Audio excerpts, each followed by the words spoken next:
कल्पना कीजिए, एक ऐसा दिन जब करोड़ों लोगों की आंखें एक ही दिशा में टिकी हों, हर तरफ जय जगन्नाथ के जयकारे गूंज रहे हों, विशाल विशाल रथों को हजारों श्रद्धालु अपनी पूरी शक्ति से खींच रहे हों। ऐसा लगता है मानो स्वयं भगवान अपने भक्तों के बीच आ गए हों। लेकिन क्या आपने कभी सोचा है, आखिर भगवान जगन्नाथ हर साल मंदिर से बाहर क्यों निकलते हैं? रथ यात्रा की शुरुआत कैसे हुई और इस यात्रा के पीछे कौन सा ऐसा रहस्य छिपा है जिसे बहुत कम लोग जानते हैं? आज हम जानेंगे जगन्नाथ रथ यात्रा की पूरी कहानी। कहानी की शुरुआत होती है द्वापर युग से, जब भगवान श्री कृष्ण ने अपनी धरती की लीला पूरी की और देह त्याग दी।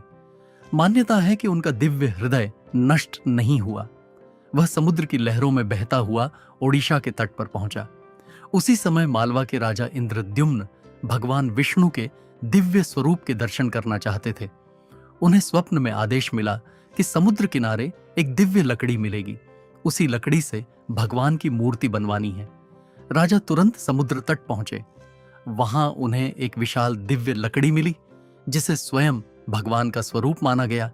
लेकिन अब सबसे बड़ा प्रश्न था, इन मूर्तियों को बनाएगा कौन?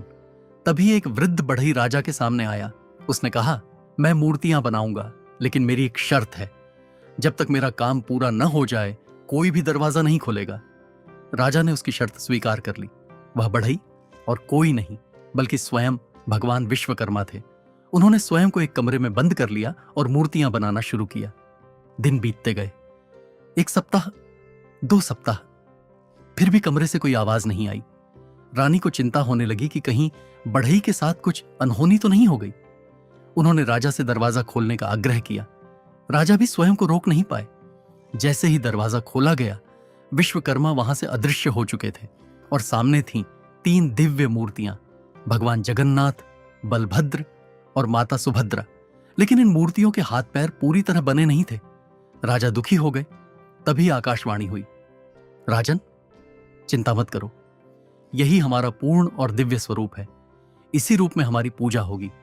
तब से आज तक भगवान जगन्नाथ इसी अनोखे स्वरूप में विराजमान हैं। अगर आपको भगवान जगन्नाथ की यह अद्भुत कहानी पसंद आई हो तो वीडियो को लाइक करें, अपने परिवार और मित्रों के साथ साझा करें और ऐसे ही सनातन धर्म की प्रेरणादायक कथाओं के लिए हमारे चैनल को सब्सक्राइब करना न भूलें। जय जगन्नाथ।